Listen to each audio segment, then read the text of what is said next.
Hello YouTube, it's your boy Nathan coming to you to do another recap video.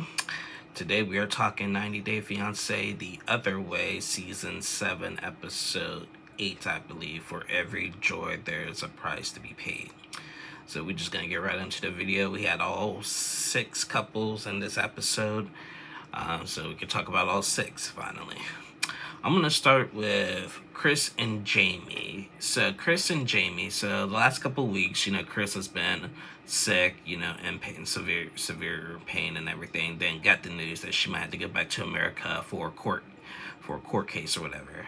Well, this episode, Chris actually starts feeling better. She got up.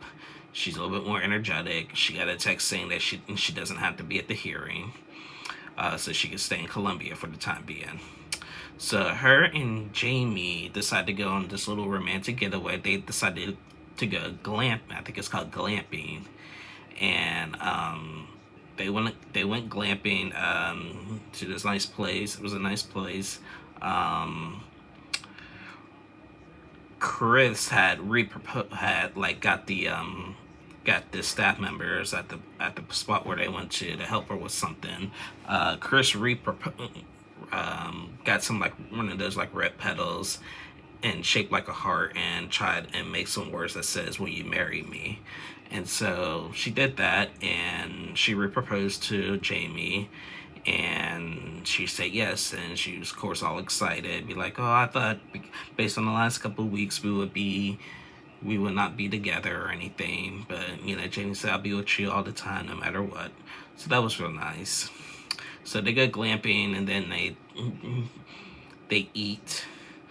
They start eating, and there's some questionable foods that Chris wasn't liking that they were eating. Some kind when it comes to the meat over there.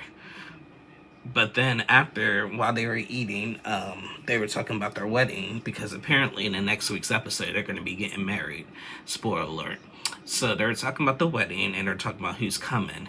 And Chris said that her daughter may come in.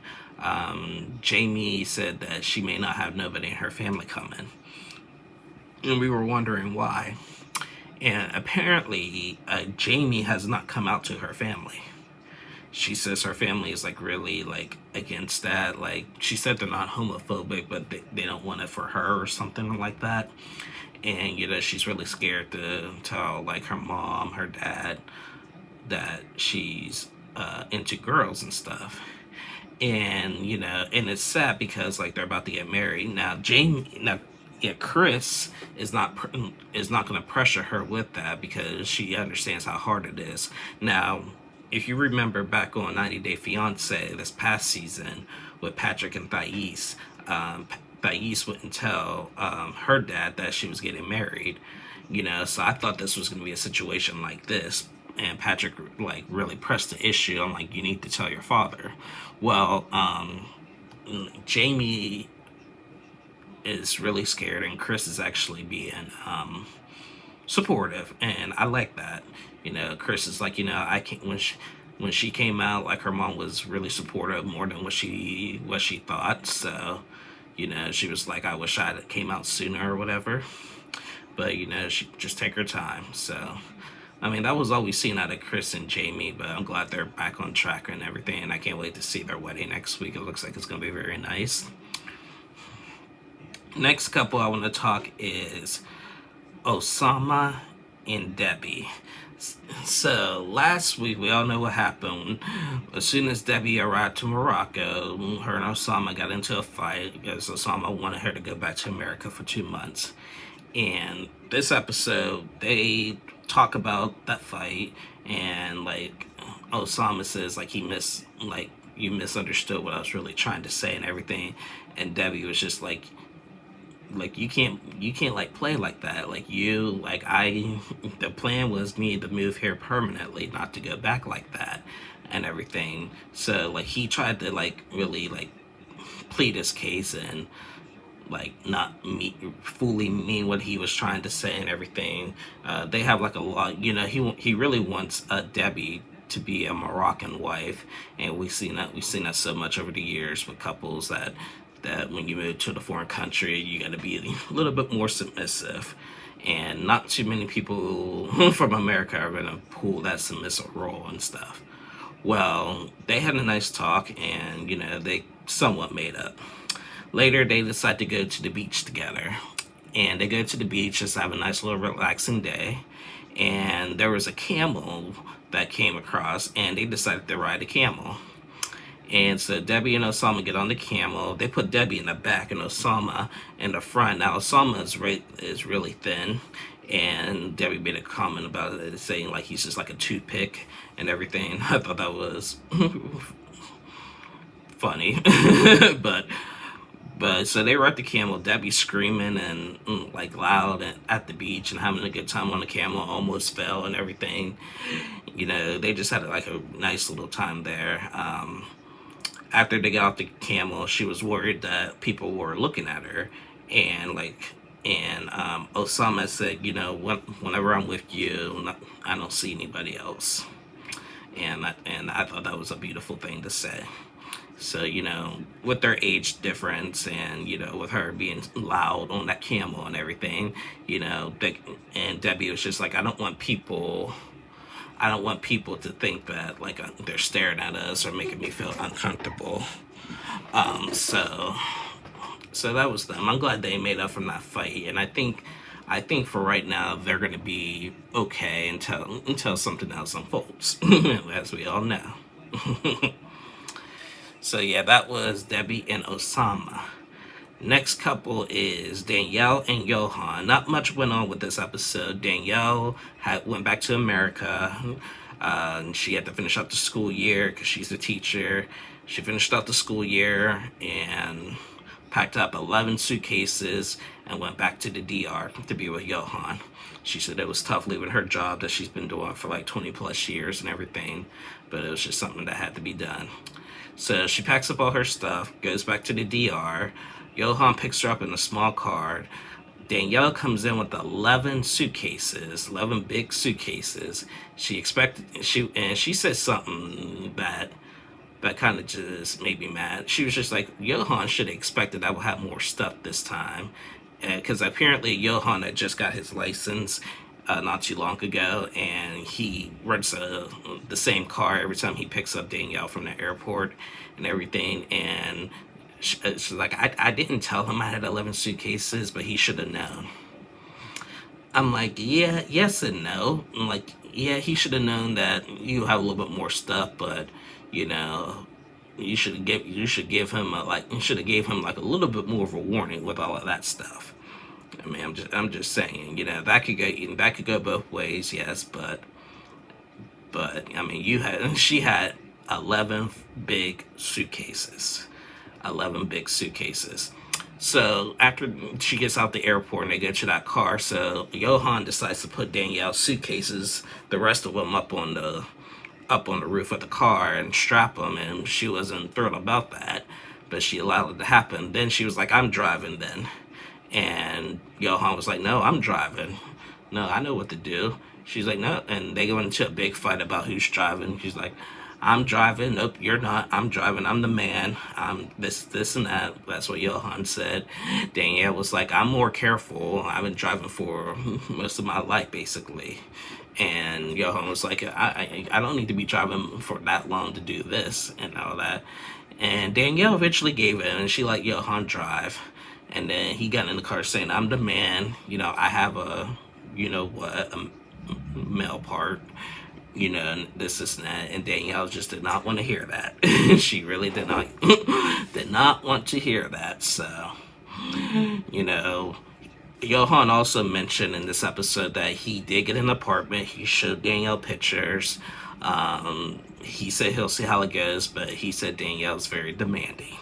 So I'm curious to see how this new apartment looks like, because he's right. I'm curious to see how Danielle reacts to it and everything. So yeah, I'm really curious. That was Danielle Johan. Next I want to talk is Jen and Rishi. So last week we were surprised to learn that Jen didn't look at her tourist visa that well and was told by the immigration that she had to go back to the States and reapply for a tourist visa. So in this episode, she prepares to go back home to America. She asks if Rishi, are you going to be faithful and loyal while I'm gone and everything? He said, yes, of course. And he reproposed. He got a ring and reproposed to Jen in the street. And she was like, you know what, like, that's the best thing to do as I'm leaving and stuff, because I have a good memory. Now it's a bittersweet feeling and stuff, because, that was sweet, but then I'm bitter because I gotta leave, basically. So she gets back to America. Her sister-in-law picks her up, and then they all get back to the house and have like a little family dinner and stuff. And the questionnaires are happening, like, why didn't they're going over the questions. Why is there an arranged marriage going on? Why why didn't you pay attention about your visa? Like, I didn't expect you back so soon and everything. She just explained the situation. She explained why they weren't intimate on this trip or anything, and whatnot. So, not much went down with Jen, but as of right now, she's back in America. I'm going to try to reapply for another visa. By the looks of the previews of next week's episode, looks like she does get another visa and goes back to India in a few weeks. So we'll see how long it's been from that. So that was Jen and Rishi. Again, not much went on with them. Next couple I'm going to talk, now we're going to get down to the gritty, is Gabriel and Isabel. So last week we seen Gabriel and Isabel go to Isabel's parents' house to stay for the weekend or whatever. They brought the kids and everything. They had a nice dinner last week. Everything was peaches and roses. So this episode, it starts out with Gabe and Isabel talking about, like, Gabe is ready to come out to Isabel's parents and say that he's trans. And Isabel's worried about what her father is going to think. And now the question is, will Isabel still be with Gabe if the father doesn't accept him being trans? And she was saying, I don't know. Now Gabe is all questioning and worried and whatnot about what he's doing about that. He's like, this is the first time I'm really kind of hearing this. I'm worried that she's not going to be with me anymore if her father doesn't approve of him being trans and stuff. So yeah, there's the question there. So later we seen Gabe and Isabel's parents go horseback riding. They go to this place to do horseback riding. And goes well. They sit down and have some lunch. And then Isabel is saying, like, she's really nervous. She just wants the horse to take her far away because she don't know what the words are going to come out and how this is all going to play out. So Gabriel, he says in Spanish, like, we have an important question to talk about. And Isabel's like, yes, we do. So Gabe pulls out his phone. He pulls up the English to Spanish translator app and says, like, today's been a really great day. I enjoyed it being with you guys. I do have something to tell you. I need to tell you this now so you don't think I'm being a liar or deceitful. And he had mentioned, then he came out and just said that I was born a woman, and then 10 years ago, I got surgery done to become and transition to a man, and I'm a transgender man. And we left with the freaking cliffhanger off of that. I was so mad we left off with the cliffhanger. Judging by the previews, it could go either way. He's shocked, and the dad is shocked, and he wants details. We'll find out more details in the next couple weeks, but that's where we left off.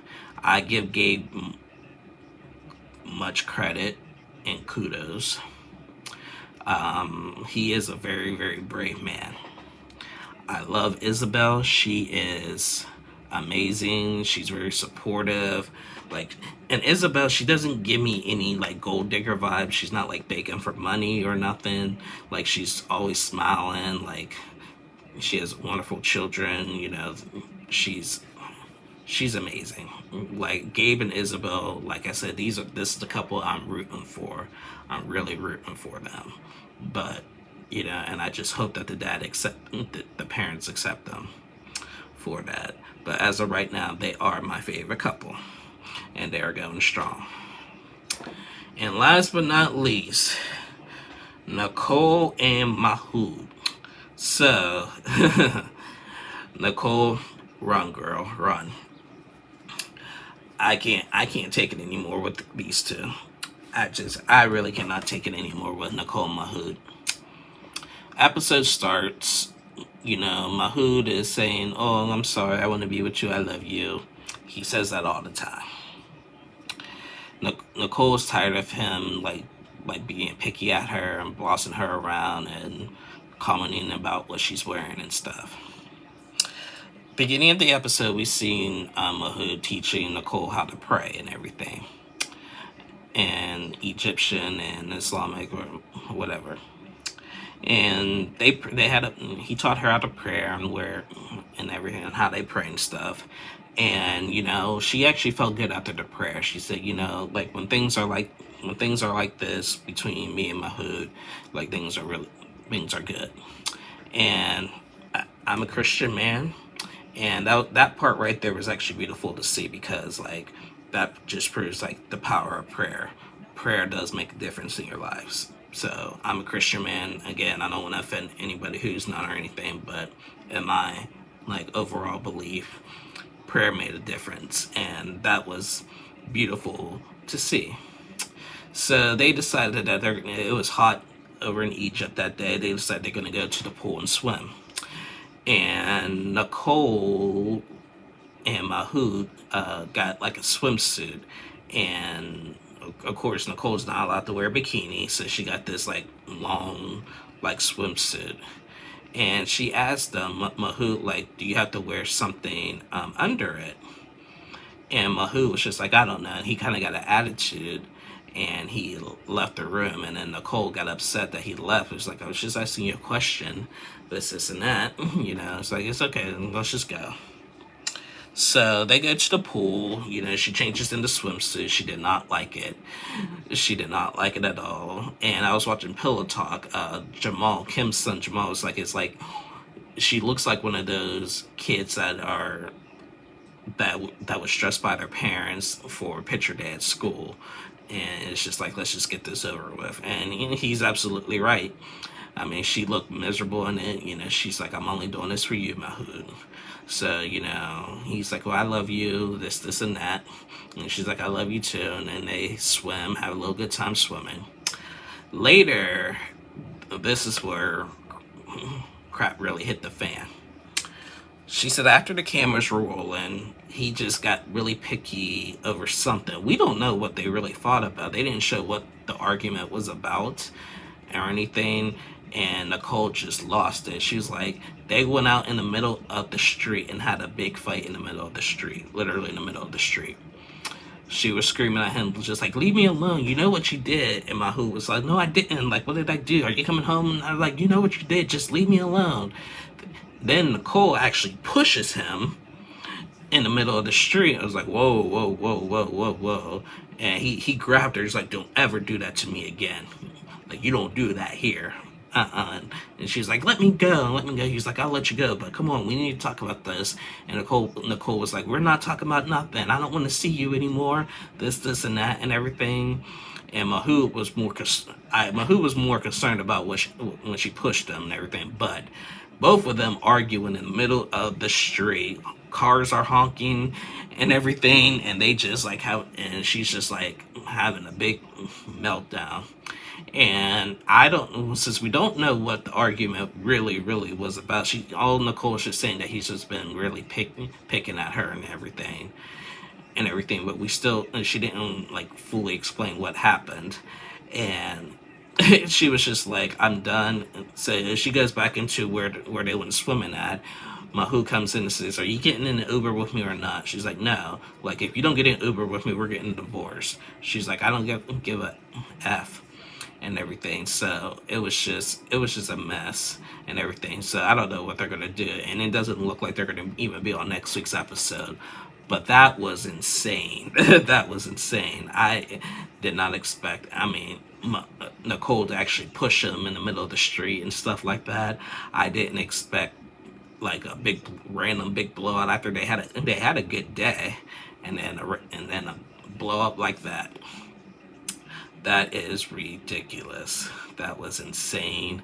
That was, oh my God. Like, she really needs to get out of there because she's just not in a, and stuff like that are going to keep happening to Nicole if she does not like figure something out. If she wants to stay married to him, she's going to have to really fight for a spousal visa to come back to the US because, like, this is just not working for her living in Egypt, and he's just not being reasonable with her. She wants a compromise. He's not compromising.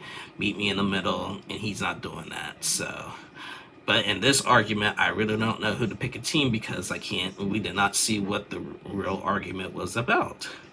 So, but it was insane of them fight in the middle of the street like that, and that is not normal in Egypt. That is not normal. So, oh boy.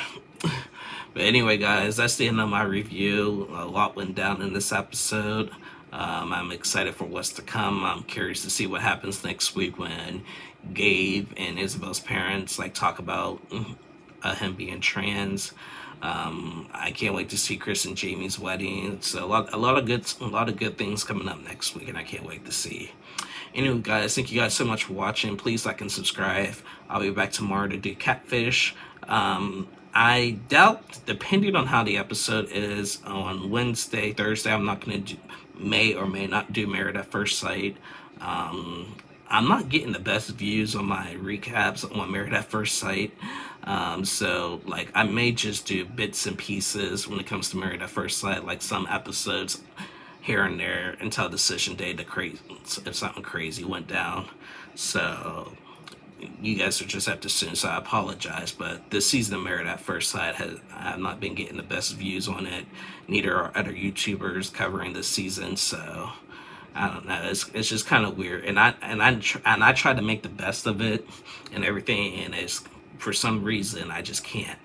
So I could see when I do these 90-day recaps, I talk a long time on these couples and everything. But with the other couples, even though there's only 4 on Married at First Sight, I don't talk much about them. To fit an hour and a half episode into a longer recap video here. So I do apologize, but I for sure will be doing Catfish tomorrow. And after I see the Catfish episode, so stay tuned for that. Anyway, guys, thank you so much. Please keep on watching. Stay with me during these videos. I'm going to try to find more shows to do. I'm about to start a new job, so I don't know if it'll work out that way, but we'll see what happens. But see you guys tomorrow or Wednesday.